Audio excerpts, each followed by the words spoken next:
Hello friends, it's Kathy. As promised, I want to share with you why fat is so resistant as we get to and past the age of 40. There is a chicken clucking in the background and there is rain falling around me. I'm under the patio, so I'm safe and dry, but you probably heard the sounds and we're just going to have to suck it up. The information is going to be valuable and worth it though. So number one is, why can't I burn the fat off like I used to? So when we were younger, say in our 20s and even the 30s, our body is able to burn fat and weight easily when we just go on a crash diet, right? It's done more easily, and now it just doesn't work. You've probably done dieting like you've done in the past, and you're thinking, why doesn't it work anymore? I'm broken, my body doesn't work, my metabolism's screwed up. I'm just gonna accept the fact that this is where I'm gonna stay, and I want you to just say no. None of that is true, but we have to change what we've done in the past. So it's just getting to that point in life where we have to shift what we've done before, because that doesn't work anymore. And why? So number one is, as we age, so again 40 and up, and as we continue to age, your body decreases lean muscle tissue. So that muscle tissue is decreased. And over time with the crash diets, what that does is it starts to speed that up. So we are more readily able to store fat. And for those of you, I think all of us, we don't like that our body is so readily able to store fat.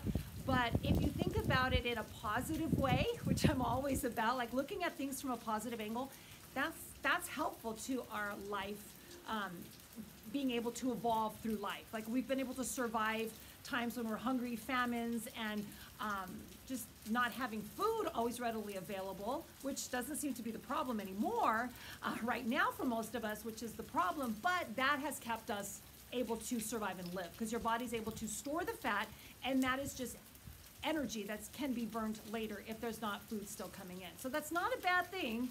Now we're just holding on to too much. Now we're over the age of 40, and now we're just really frustrated. And it can affect your health, so this is really important to not just look and feel better, but also to increase your health as we continue to age. So no longer accepting the fact of going back to a crash diet. That's so important. Not resorting to what used to work, because that is not going to work anymore. In fact, it's gonna create a faster result of packing more fat on you. So if you think, I'm gonna go back to a crash diet, just understand that you're gonna be putting on more fat in the long run the more you continue that. So I would just encourage you to stop altogether and instead look at how you put your foods together. Like cutting back on refined and processed foods, because those are stored right away. Those are like your quick energy. They're stored very quickly if we don't use them right away, and that's so easy to overdo. So I would encourage you to choose macronutrients that are going to help you, like proteins, fats, and carbohydrates that are more sustainable, whole, foods from the earth, foods from nature that are going to work better in your body at a longer period of time.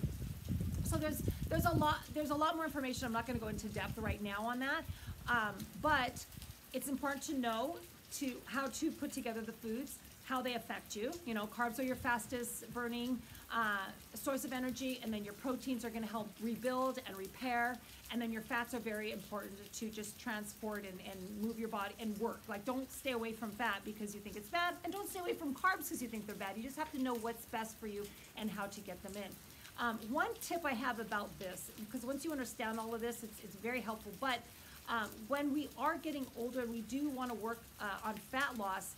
Understanding that fat loss comes from taking energy from those fat cells that are holding on to more fat. So how we do that is we want to work with our hunger cues, and for a lot of us, it's retraining.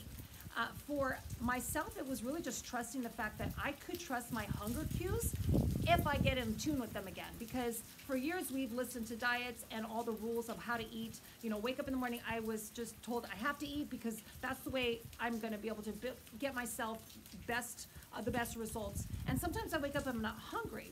So I now listen to the cues in my body, and now I know when to eat, how much to eat, and what's going to benefit me best. Again, by just understanding, knowledge is power. So in just the most basic, because there's so much information I could share with you, and again, I go more in depth in the course, but with just the fact of this video, knowing that there are times and gaps in your day when you're not eating, that's actually a benefit, right? Not starving yourself, you know, because you think over the course of a 24-hour period of time, you want to be able to get in the amount of nutrition and quality calories that your body needs to continue to live and thrive, okay, based on your goals.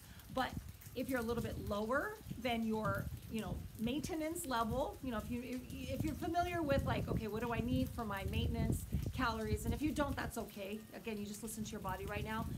If you're just under that, you're going to start to burn.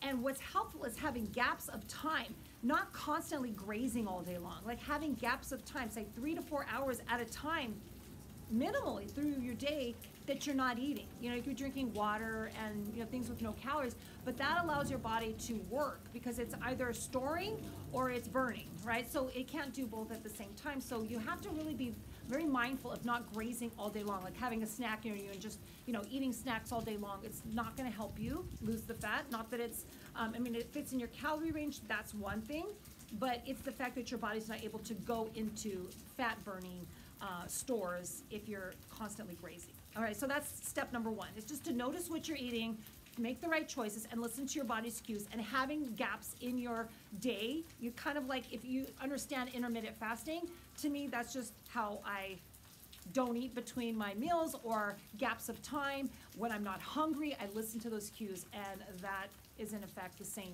thing. So the second tip I have for you is to understand what kind of movement is going to make the best use of burning the fat, building the muscle.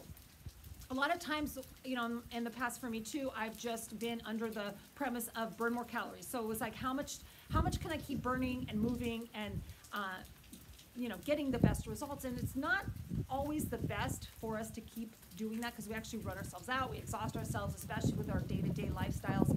So what I would recommend instead is to track your steps. I wear a watch where I track my steps. You can carry your phone with you. You can wear a Fitbit. There's so many different gadgets. Or again, just carry your phone as much as you can. Or go for a 45-minute walk every day. I find that alone gives me, along with my other steps throughout my day, my normal day-to-day movements, that gives me the 8,000 to 12,000 steps. So, you know, if you're not moving as much throughout your day and you don't want to count all day, then just take a 45-minute walk up to an hour walk and count that into the course of the rest of your steps. Movement is good. So that's one step. But for the sense of getting the best benefits now that we want to put that muscle, we want to build lean muscle mass as it's starting to decrease. We want to fight back. We don't want to be a victim and just say, oh, I can't do anything and my body's getting old and la la la la. No, you have the ability to fight back and actually help your body work its best. So that is where strength training and HIIT training are going to have the best results for your body. Because here's the thing, you can go out for a run, which is fine. I'm not putting that down, or, you know, a cardio activity. It's fine, it will burn calories, but it will specifically burn calories while you're doing the thing, right? So you're running, you're burning calories, you stop. You know, it goes back to normal. But if you do strength training, you're burning calories while you're strength training, and you burn more calories after because their body has to recover from the strength training, which is creating little tears in your muscles, and it has to repair and recover. So your metabolism does increase. So it's not just burn calories while I'm working out and stop or go back to normal. It's actually keep burning calories while I'm resting because now I'm repairing. Does that make sense?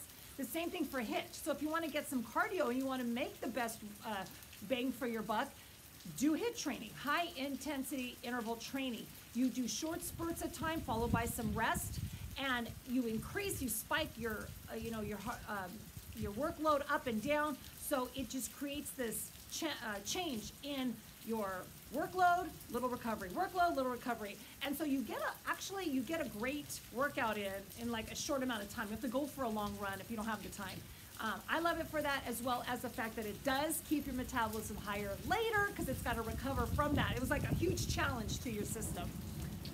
Is that thunder? I don't know. It's fun. Anyway, third and final tip on this rainy day is you have to take control of your stress, how it's affecting you, as well as your sleep. So the first thing is sleep is so important. It's when we repair, recover, and get our body back to the baseline and be able to work for us, okay? When we are lacking sleep, what we're doing is we're increasing stress hormone in your body, which is cortisol, And the higher that goes, the longer it's pumping out, which is what happens when we're affected by stress too, and we're not dealing with it, as I'm gonna give you some tips too.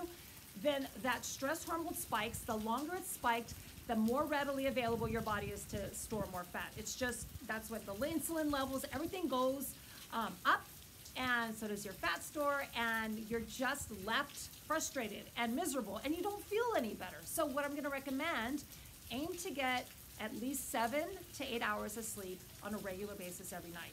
Now, if you're nowhere near that right now and that stresses you out, don't be stressed. Just how can you start to improve maybe a half hour more sleep per week, per night? Okay, so if you're getting right now 5 hours of sleep, how can you increase that to 5.5? Once that gets easier, then increase it to 6, right? So you just continuously layer more, 30 more minutes at a time until that gets easier, until you're up to about the 7 to 8 hours a night, okay? That's gonna help you tremendously, as well as decreasing your stress. When we are affected by stress, and we all are, I mean, we can't stop the stress. We can't just say, okay, no more stress for me. You're gonna have stress.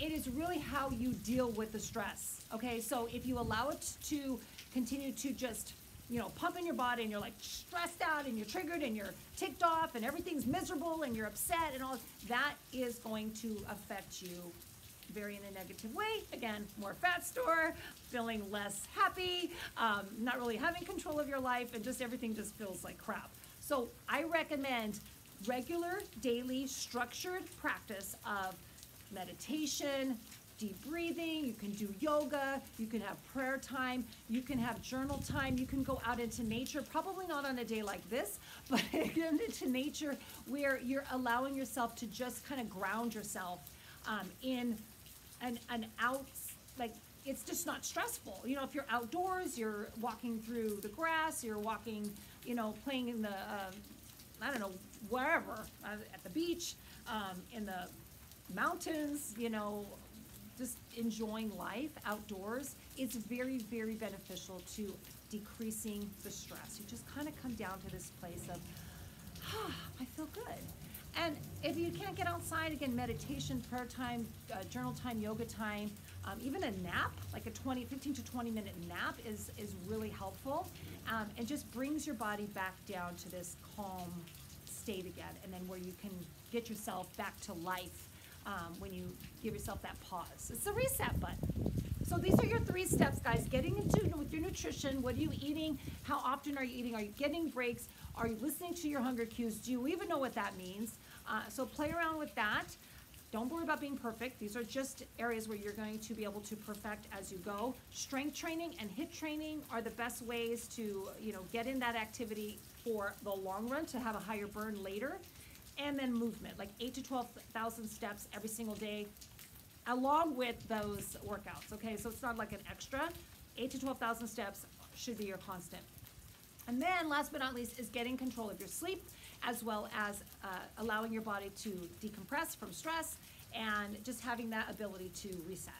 I hope this helps you. Again, we go into more depth on all of these steps and more in our Elite Body and Soul course, but if you're not ready or interested in that, these steps alone will make a huge impact on your ability to lose more fat as we age, no matter what's going on, all right? So take control of your life, take control of your body, take control of it all, and enjoy yourself more as you age. So hope that was helpful, guys. See you in the next one. Bye-bye.